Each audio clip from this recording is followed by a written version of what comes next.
Captain Lisa Morgan stood on the bridge of the UES horizon and watched the massive space station grow larger through the viewing window. Kepler 7 was a neutral meeting place where different alien races could talk without fighting. The station looked like a giant metal flower floating in the darkness of space. Lisa had been to this place many times over the past 3 years. Each time she came here, she had to pretend that humans were weak and needed help from the other races. Commander. Amy Rodriguez sat at her station checking weapons and shields. She was Lisa's best tactical officer, but had to act like she barely knew how to use their simple human technology. Dr. Kate Sullivan worked at her science station studying data about the alien races they were about to meet. Kate had learned more about these aliens than they could ever imagine, but she had to keep that knowledge secret. The humans were here to meet with 2 powerful alien groups. The first group was called the Valthara.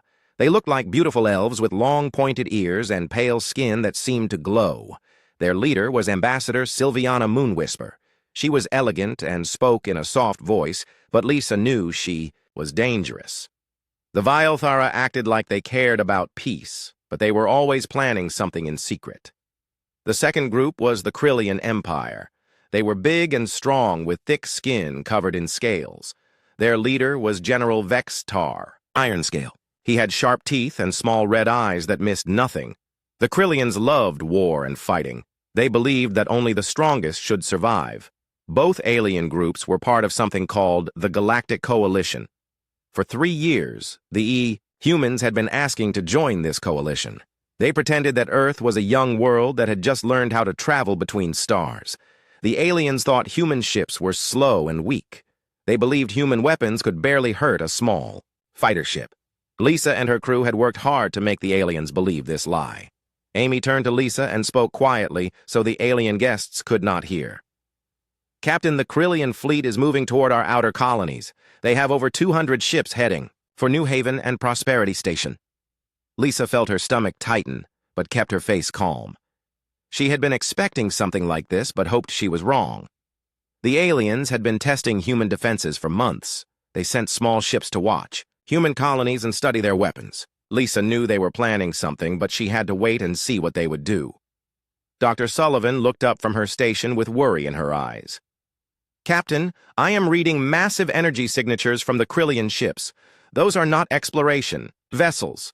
They are warships with heavy plasma cannons and shield breakers. The communication system made a soft sound, and a message appeared on the main screen. It was from the human colony at New Haven. A young woman with tears on her face appeared on the screen. Behind her, buildings were burning and people were running in panic. This is Colony Administrator Beth Warren at New Haven. We are under attack by Krillian forces. They came without warning and started shooting at everything. Our shields are failing. We have women and children here. Please send help. The screen went black. Lisa felt anger building inside her chest, but she forced herself to stay calm. Amy gripped her control panel so hard her knuckles turned white. Kate stared at the blank screen with her mouth open in shock.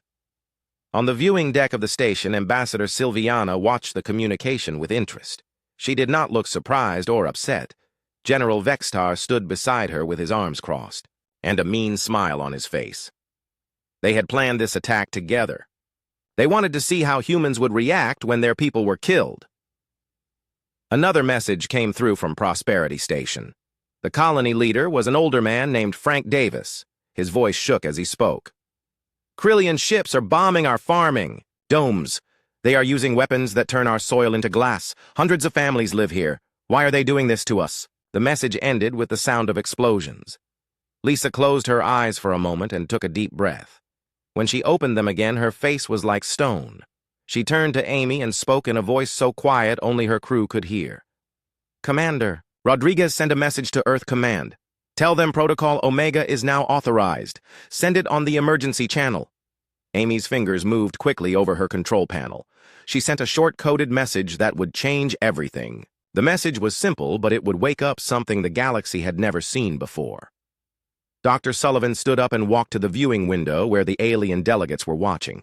She looked directly at Ambassador Silviana and spoke in a clear voice that carried across the observation deck.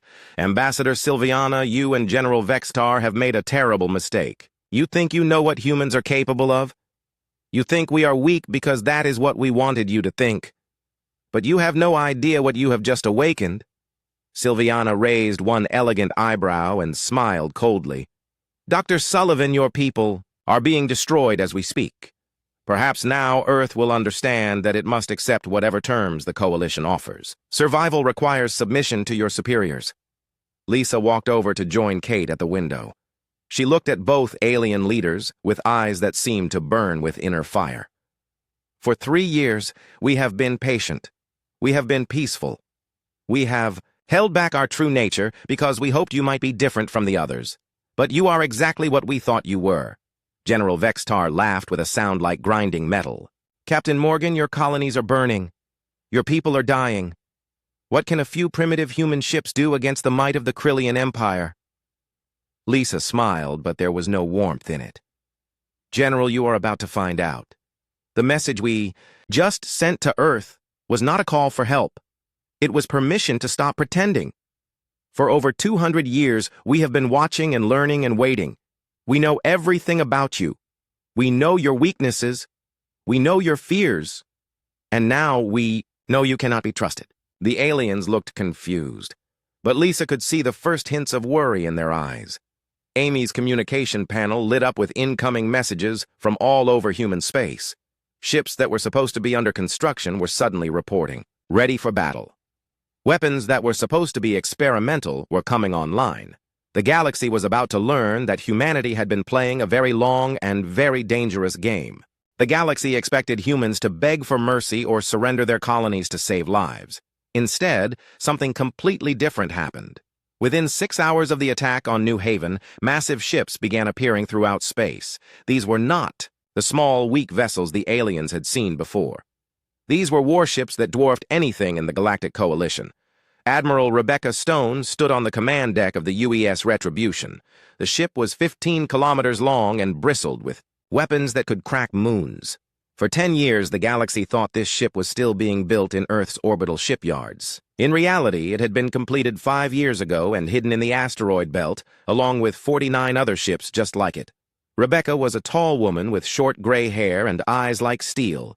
She had been waiting for this day for a very long time. Around her, the bridge crew worked with calm efficiency. These were not nervous rookies flying their first mission. These were veterans who had been training in secret for decades. "Navigation report our position," Rebecca said in a steady voice. Lieutenant Commander Helen Park looked up from her station. "Admiral, we are 2 light-years from the Krillian system of Vex Prime. The rest of the fleet is in formation and ready for jump." Rebecca nodded and turned to her weapons officer. "Commander Sarah Blake, what is the status of our special equipment?" Sarah smiled with anticipation. "All gravitational wave cannons are charged and ready. Phase shift generators are online. Adaptive shield systems are responding perfectly. We are ready to show them what human engineering can really do." Back on Kepler 7 station, Captain Lisa Morgan was having a very different conversation with the alien delegates. The observation deck had become a place of rising tension. Ambassador Silviana no longer looked elegant and confident. General Vextar kept checking his communication device for reports from his fleet. Commander Amy Rodriguez had activated the holographic display system. Images filled the air around them, showing detailed maps of Krillian and Vale Thera space. Every military base, every shipyard, every hidden weapons facility was marked with perfect accuracy. "This is what we have been doing for the past 2 centuries, Lisa said as she gestured to the displays. "While you thought we were a primitive species just learning to travel between stars, we were actually studying you. We have been watching and learning and preparing." Dr. Kate Sullivan stepped forward with a data pad in her hands. "General Vexitar, would you like to know how many human observers have been working inside your military command for the past 50 years? Or, Ambassador Silviana, would you prefer to hear about the human researchers who have been living in your most sacred temples?" Silviana's pale face became even whiter. "That is impossible. We would have detected any human infiltrators. Our security systems are perfect." Kate laughed softly. "Your security systems were designed by humans. Dr. Murphy Collins has been your chief science advisor for 2 years. She recommended all the improvements to your detection equipment. Every update made it easier for our people to hide among you. The Displays changed to show recordings of Krillian military meetings. General Vextar watched in horror as his own voice discussed secret battle plans and weapon designs. In the recordings, a human woman sat beside him taking notes and asking helpful questions. He had trusted her completely. Dr. Collins was feeding information to Earth while learning everything about your tactics and technology, Amy explained. She also introduced small improvements to your weapon systems. Improvements that happen to create exploitable weaknesses we can use against you. Admiral Rebecca Stone's fleet finished their jump to Vex Prime. The Krillian Home Defense Fleet was already waiting for them. Over 300 warships hung in space around the heavily fortified planet. These ships carried plasma cannons that could melt through any known armor and shield generators that could deflect planet-killing asteroids. Admiral Crack's Warscale commanded the Krillian fleet from his flagship, the Bloodfang. He was General Vextar's brother, and considered the finest military mind in the Empire. When he saw the human ships appear, he laughed with contempt. These humans send only 50 ships against our 300. They must be insane or desperate. All ships prepare to fire. We will crush them quickly and then return to finishing their colonies. The human ships moved into a strange formation that Cracks had never seen before. Instead of clustering together, for mutual protection, they spread out in a complex pattern that seemed random. Cracks gave the order to attack. 300 Krillian ships fired at once. Plasma beams and fusion missiles filled space with deadly energy. The attack was powerful enough to destroy most space stations. But something impossible happened. The human ships seemed to bend and twist as the weapons passed through them. They were there, but somehow not there at the same time. Phase shift technology, Rebecca said calmly as enemy fire passed harmlessly around her ship. We learned it from studying the wreckage of 17 civilizations you destroyed. Each one taught us something new. The human ships suddenly became solid again and returned fire. But these were not simple energy beams or explosive missiles. The humans fired concentrated waves of gravitational force that twisted space itself. Krillian ships that had withstood years of warfare were torn apart by forces they could not understand or defend against. Admiral Cracks watched in growing panic as his fleet was systematically destroyed. His most powerful battleships crumpled, like paper. His fastest fighters simply disappeared as gravitational waves folded space around them. In less than 3 hours, the entire Krillian defense fleet was gone, and not a single human ship had even been damaged. Rebecca opened a communication channel to the planet below. This is Admiral Rebecca Stone of the Human Federation Navy. Your military forces have been neutralized. Your leaders are responsible for the murder of innocent civilians. Surrender now or face the consequences. On Kepler 7 station, the mood had changed completely. Ambassador Silviana was no longer the confident leader of a superior civilization. She was a frightened individual who was beginning to understand how badly she had miscalculated. Captain Morgan, surely we can negotiate? Silviana said in a voice that shook slightly. The coalition has resources and knowledge that could benefit humanity. We can find a peaceful solution to this misunderstanding. Lisa looked at her with cold eyes. Ambassador, this was not a misunderstanding. This was a test. You wanted to see if humans would fight back when you murdered our people. You wanted to know if we would submit to your authority when faced with superior force. Well, now you have your answer. General Vexitar was frantically trying to contact his brother's fleet, but all he received was static. His communication device finally activated, and Admiral Rebecca Stone's face appeared on the screen. General, your home fleet has been destroyed. Your brother is now in human custody along with all surviving Krillian officers. Your colonies are next unless you surrender immediately. Vextar's red eyes widened with shock and rage. This is impossible. You cannot have defeated our entire fleet. Humans are weak. Your technology is primitive. Rebecca's expression never changed. General, our technology is over 200 years more advanced than anything you have ever seen. We have been holding back because we hoped the galaxy could learn to coexist peacefully. You have proven that hope was misplaced. Dr. Kate Sullivan turned to face both alien delegates. For centuries, your coalition has destroyed every species that achieved technological parity with your own civilizations. The Andromedans, the Helios Republic, and 17 others were wiped out because you feared they might become threats. We studied their fate and learned from their mistakes. Amy Rodriguez added quietly, "The only difference is that we were already more advanced than you when we made first contact. We just chose to appear weak while we learned everything about you. Now that learning period is over." The viewing window showed Admiral Stone's fleet moving toward the next Krillian stronghold. More human ships were appearing throughout the galaxy. Ships that had been hidden for decades were finally revealing themselves. The careful deception that humanity had maintained for 3 years was crumbling away to reveal something the galaxy had never imagined. Admiral Rebecca Stone watched her fleet approach the massive fortress world of Krex Major. This was the primary military academy where young Krillians learned the art of war. The planet's surface was covered with training facilities, weapon testing, ranges and underground bunkers that could survive planet-cracking bombs. Orbital defense platforms surrounded the world like a metal shell, bristling with the most advanced weapons the Krillian Empire could build. Commander Sarah Blake studied her sensor readings and whistled softly. "Admiral, they have over 400 defense platforms, and each one carries enough firepower to destroy a small moon.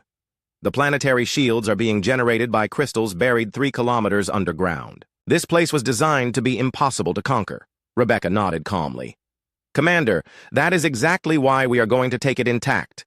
The Krillians need to understand that their strongest defenses mean nothing to us.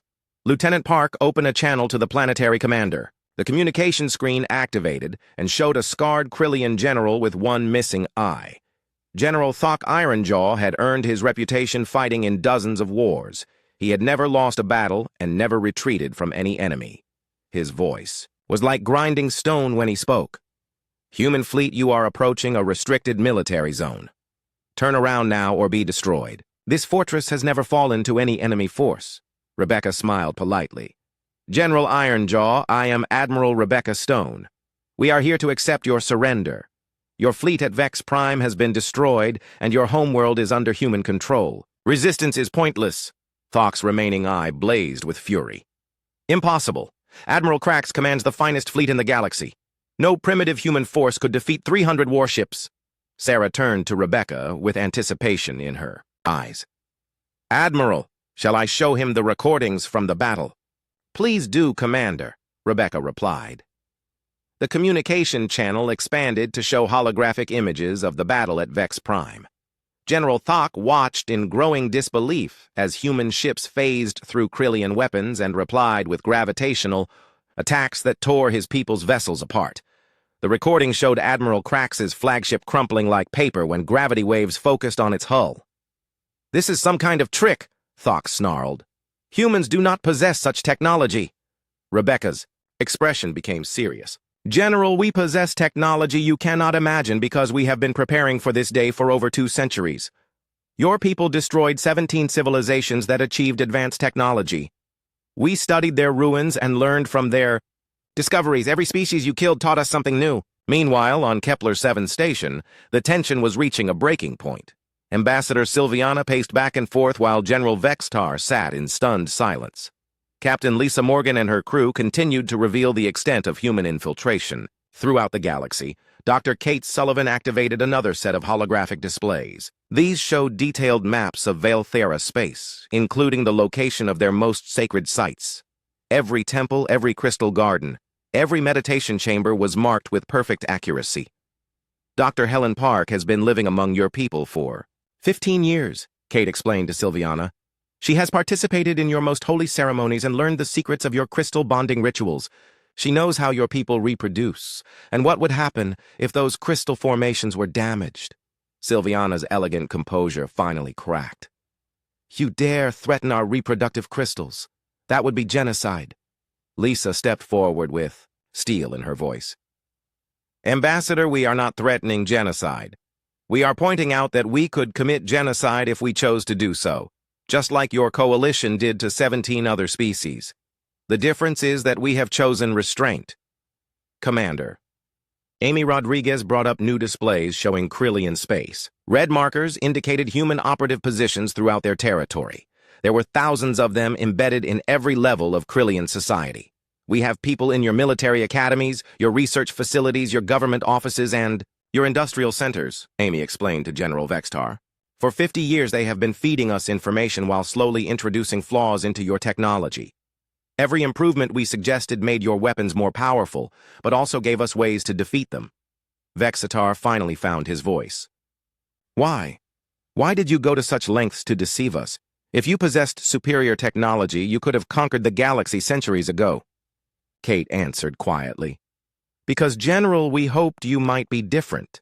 We hoped that if we approached you as apparent equals, you might accept us peacefully. We wanted to believe that the galaxy could change. At Krex Major, the battle was about to begin.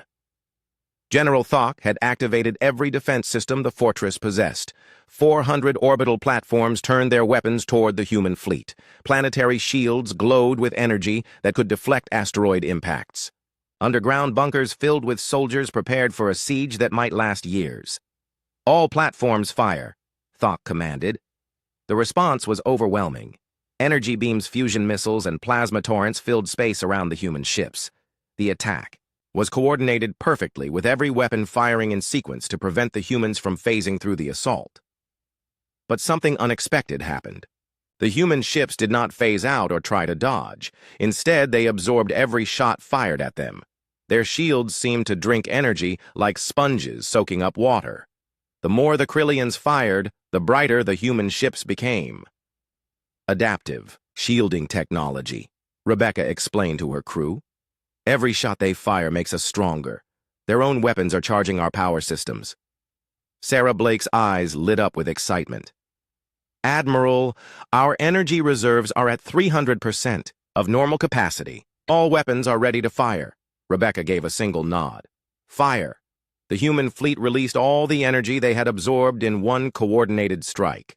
But instead of destroying the orbital platforms, they used precise gravitational pulses to disable them. Every weapon system shut down simultaneously. Every shield generator went offline. The mighty fortress that had never been conquered was rendered completely helpless in less than 10 minutes. General Thok stared at his control panels in disbelief. Every system showed the same reading: total weapons failure. His fortress was intact but completely defenseless. Rebecca opened the communication channel again.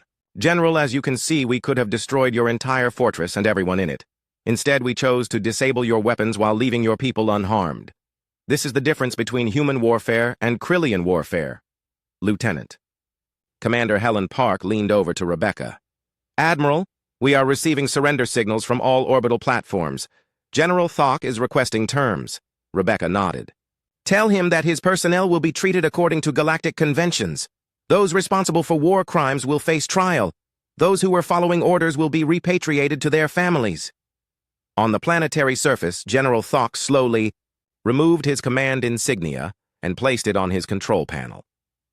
For 40 years, he had believed that strength was the only thing that mattered in the universe. Now he was learning that true strength included the wisdom to show mercy. Back on. Kepler-7 Ambassador Sylviana and General Vextar were beginning to understand the full scope of their miscalculation. The humans had not just prepared for war, they had prepared for justice. Lisa Morgan activated one final display. This one showed the current positions of human fleets throughout the galaxy. There were hundreds of ships moving toward every major Krillian and Velthara military installation. This is not an invasion, Lisa said clearly. This is a reckoning. For too long, the galaxy has been ruled by fear and genocide. That ends now. Every species will have the right to develop their technology without fear of extinction. Every civilization will have the chance to grow and learn and explore, Amy added with quiet intensity. The age of the strong destroying the weak is over. Humanity will make sure of that. General Vextar looked at the displays showing his empire being systematically occupied by human forces. His people's weapons were being disabled and their war criminals were being arrested, but civilians were being protected and treated with respect. What do you want from us? He asked in a defeated voice. Dr. Kate Sullivan answered with compassion in her voice. We want you to learn, General. We want your people to discover that there are better ways to interact with other species. We want to show you that cooperation is stronger than conquest. The galaxy was changing, and there was no going back. 3 weeks after the fall of Krex, major panic spread through the galaxy like wildfire. Human fleets had systematically disabled every major Krillian military installation without destroying a single civilian target. The Krillian Empire's war. Machine had been dismantled with surgical precision that left even their enemies impressed by human restraint. Ambassador Silviana sat in her private quarters aboard Kepler 7 station, composing desperate messages to the Valthara High Council. The elegant chambers that had once seemed like a symbol of her species' superiority now felt like a prison. Outside her window, she could see human ships moving through space with confidence that spoke of absolute control. A soft chime announced an incoming transmission. The holographic image of Archon Celestine Dawnweaver appeared in the center of the room. The Archon was the oldest and most respected leader in Valthara space. Her silver hair seemed to glow with inner light, and her ancient eyes held wisdom accumulated over centuries. Silviana, the Council has reviewed your reports about human capabilities. We find them difficult to believe. How could a species we have observed for only 3 years possess technology that surpasses our own? Silviana bowed respectfully before answering. Honored Archon, the humans have been deceiving us from the very beginning. They have been in our space for over 2 centuries, studying our weaknesses and learning our secrets. We are not dealing with a primitive species. We are facing the most advanced civilization the galaxy has ever known. The Archon's expression remained calm, but Silviana could see concern in her ancient eyes. What do they want from us? Have they made any demands or threats against Valthara space? They claim to want justice and peace, Silviana replied. But Archon, they know everything about us. They know about our crystal bonds, our reproduction cycles, our most sacred rituals. One of their agents has been living in the Temple of Stars for 15 years. Meanwhile, in the depths of Valthara space, a secret meeting was taking place. Dr. Helen Park sat in a meditation chamber deep within the crystal gardens of Luminar. Around her grew formations of living crystal that pulsed with soft light. These crystals were essential to Valthara reproduction and spiritual development. For 15 years, Helen had been trusted as a spiritual advisor and crystal tender. Across from her sat Celeste Starweaver, a young Valthara scientist who had become Helen's closest friend. Celeste's pale blue skin seemed to glow in the crystal light, and her large silver eyes showed deep concern. Helen, I have been reviewing the historical records you asked me to examine, Celeste said quietly. What the humans are saying about the coalition destroying other species appears to be true. 17 civilizations have been eliminated when they achieved technological advancement. Helen nodded sadly. Celeste, I have been documenting these atrocities for decades. My people hoped that by approaching the galaxy peacefully, we might be able to change these patterns. Instead, we discovered that some things never change. Celeste touched one of the crystals gently, and it responded with a warm pulse of light. There are many among my people who never supported these policies. We have been keeping our own records, hoping that someday someone would challenge the established order. Perhaps that day has finally come. Back on Kepler 7 station, Captain Lisa Morgan was dealing with a very different situation. General Vextar had requested a private meeting to discuss terms for his people's surrender. The conference room where they met was simple and functional, with no decorative elements to distract from serious conversation. Vextar looked older than he had 3 weeks ago. The proud warrior who had once commanded respect throughout the galaxy now seemed diminished by the complete defeat of his forces. His red eyes showed confusion and something that might have been the beginning of understanding. Captain Morgan, I have received reports from every Krillian military installation, he said in a voice that lacked its former strength. Your forces have captured over 10,000 facilities without destroying a single one. Your troops have arrested war criminals while protecting innocent civilians. I do not understand your strategy. Lisa studied the defeated general for a moment before responding. General, our strategy is justice, not revenge. We could have destroyed your entire civilization in a matter of days. Instead, we chose to remove only those who pose a threat, while preserving everything else. Commander Amy Rodriguez brought up a holographic display showing Krillian space. Green markers indicated facilities under human control, while red markers showed areas where war criminals had been arrested. Yellow markers represented civilian areas that were being protected by human forces. Your daughter, Commander Zara Ironheart, has been leading resistance forces on 3 different worlds, Amy explained. But she has been careful to target only military installations while protecting civilian populations. We believe she represents a different kind of leadership for your people. Vextar's eyes widened with surprise. You know about Zara's activities. Why have you not arrested her? Dr. Kate Sullivan answered from her position near the window. Because General, your daughter represents hope for your people's future. She fights with honor and shows mercy to her enemies. These are qualities that could help rebuild Krillian society. Admiral Rebecca Stone's voice came through the communication system. Captain Morgan, we have completed operations in the outer spiral. All Krillian military assets have been secured. We are ready to begin the next phase. Lisa activated the reply channel. Admiral, what is the status of civilian populations in the occupied territories? All civilian areas remain under local control, Rebecca reported. We have provided medical, supplies, and food shipments to any communities that need assistance. Casualty reports show 0 civilian deaths from our operations. This information hit General Vexitar like a physical blow. His people had built their entire culture around the belief that strength meant the willingness to destroy your enemies completely. The humans were demonstrating a kind of strength he had never imagined. Why do you show such restraint? He asked, quietly. My people attacked your colonies and killed your civilians. By Krillian law, you would have the right to claim our entire empire as compensation. Kate Sullivan moved closer to the general and spoke with genuine compassion. Because, General, we have learned that true strength comes from the ability to choose mercy. When you have the power to choose destruction, your people can learn this too. In Valthara space, Archon Celestine Dawnweaver was convening an emergency session of the High Council. The great crystal chamber where they met had been carved from a single massive gem that amplified psychic energies. 12 Archons sat around a circular table that seemed to float in midair. The situation with the humans has moved beyond our ability to control, Celestine announced to the assembled leaders. They possess technology and knowledge that makes resistance impossible. We must decide how to respond to their inevitable demands. Archon Marina Nightwhisper spoke from across the table. Perhaps we should consider that the humans might actually mean what they say about wanting peace. Their actions against the Krillians show remarkable restraint for such a powerful force. Archon Victor Stormwind disagreed strongly. No advanced species achieves such power without developing aggressive tendencies. The humans are simply being patient while they consolidate their control. Once they feel secure, they will begin making demands. Back on Kepler 7, Ambassador Sylviana received an unexpected visitor. Dr. Kate Sullivan knocked on her door carrying a datapad and wearing an expression of serious determination. Ambassador, I would like to discuss something with you, Kate said as she entered the elegant quarters.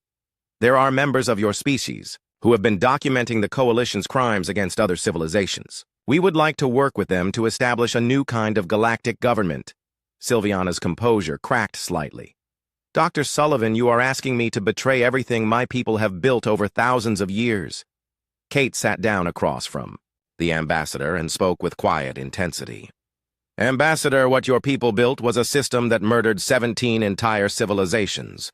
Is that really something worth preserving?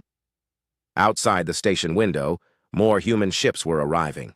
But these were not warships. They were medical vessels carrying supplies and personnel to help refugees from the recent conflicts.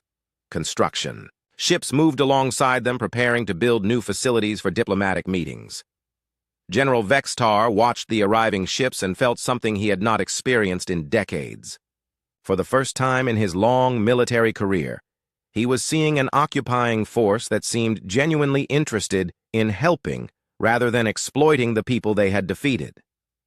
Captain Morgan, what happens now? He asked. What do the humans plan to do with the galaxy? Lisa Morgan looked out at the busy space around the station and smiled for the first time in weeks. General, we plan to give every species the chance to grow and develop without fear. We plan to make sure that no civilization ever again faces extinction for the crime of becoming advanced. Amy Rodriguez added quietly. We plan to build something better than what came before.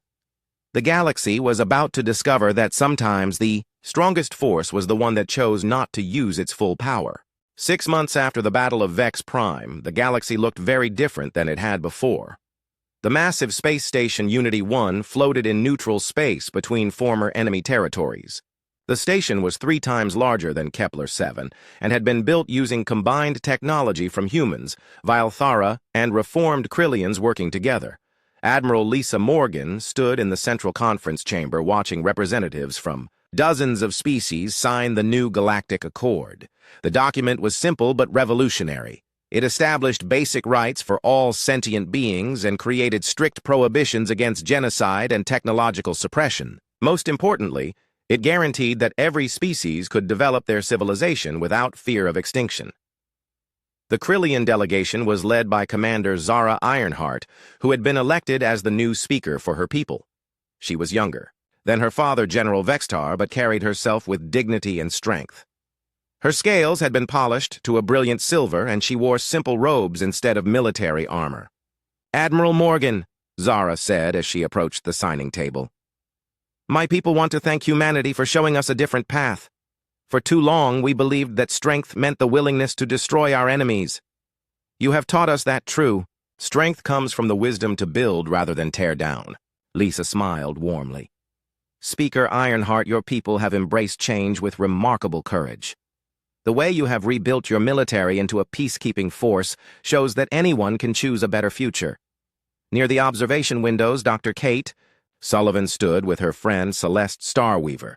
The young Vylthara scientist had been appointed as the new ambassador to replace Sylviana Moonwhisper.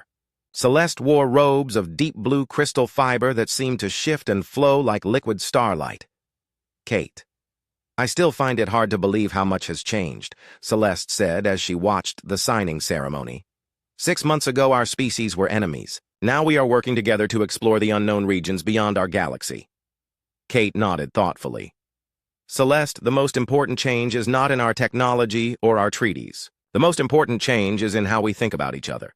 Fear and suspicion are being replaced by curiosity and cooperation." Admiral Rebecca Stone's voice came through the communication system. "Admiral Morgan, the exploration fleet is ready for departure. We have representatives from 12 different species volunteering for the mission to the Andromeda Galaxy." Lisa activated her communicator. "Admiral Stone, this is exactly what we hoped would happen. Instead of fighting each other over territory in our own galaxy, we can work together to explore new frontiers." The ceremony continued as species after species added their signatures to the accord. The Zephyrian cloud dancers signed with patterns of colored gas. The crystalline resonance created harmonic frequencies that served as their legal mark. Even the mysterious shadow dwellers from the galactic rim sent representatives to participate. Former General Vextar approached the human delegation wearing simple civilian clothes. His military decorations had been replaced by a small pin, indicating his new role as Director of Krillian War Crimes Rehabilitation. His red eyes showed peace that had been absent for decades. "Admiral Morgan, I wanted to speak with you before the ceremony ends," he said quietly. "My people have completed our investigation into the colonial attacks that started this conflict. 47 officers have been identified as responsible for targeting civilian populations. They will face trial under the new galactic justice system." Commander Amy Rodriguez looked up from her data pad. "General, we appreciate your people's commitment to accountability. The families of those who died deserve justice." Vextar nodded solemnly. "Commander, my people also want to make reparations to the human colonies that were damaged. We are sending engineering teams and resources to help rebuild what was destroyed." Dr. Helen Park appeared on the central viewing screen, broadcasting from the newly established Galactic Research Institute. The facility had been built inside a massive asteroid where scientists from every species could work together on projects that benefited all civilizations. "Admiral Morgan, I am happy to report that our first joint research project has been completed successfully," Helen announced. "We have developed new medical techniques that combine Vylthara crystal healing with human genetic therapy and Krillian biological enhancement. The treatments will be freely shared with all member species." The signing ceremony concluded with a moment of silence for all the civilizations that had been destroyed by the old galactic order. representatives stood quietly as images of the lost worlds appeared on massive screens around the chamber. The Andromedans, the Helios Republic, and 15 other species were remembered and honored. Celeste Starweaver stepped forward to deliver the closing address. Her voice carried clearly through the chamber and across space to every member world. Today, we begin a new chapter in galactic history. For thousands of years, our civilizations have been trapped in cycles of fear and violence. Advanced species were destroyed because others feared their power. Weaker species lived in terror of becoming targets. This pattern ends now. She gestured toward the human delegation. Humanity had the power to conquer our entire galaxy within weeks. Instead, they chose to show us a better way. They proved that true civilization is measured not by the ability to destroy, but by the wisdom to create. Speaker Zara Ironheart added her voice to the address. The Krillian people acknowledge our crimes and accept responsibility for the suffering we caused. We pledge to spend the coming centuries working to heal the damage our aggression created. We will be protectors instead of destroyers. Admiral Rebecca Stone entered the chamber wearing dress uniform decorated with medals representing not military victories but successful peacekeeping missions. Her ships were already being converted from weapons of war into tools of exploration and rescue. The human fleet will serve as guardians of the new galactic order, Rebecca announced. But we will not be conquerors or rulers. We will be partners working alongside every species to ensure that the mistakes of the past are never repeated. Lisa Morgan approached the central podium for the final speech of the ceremony.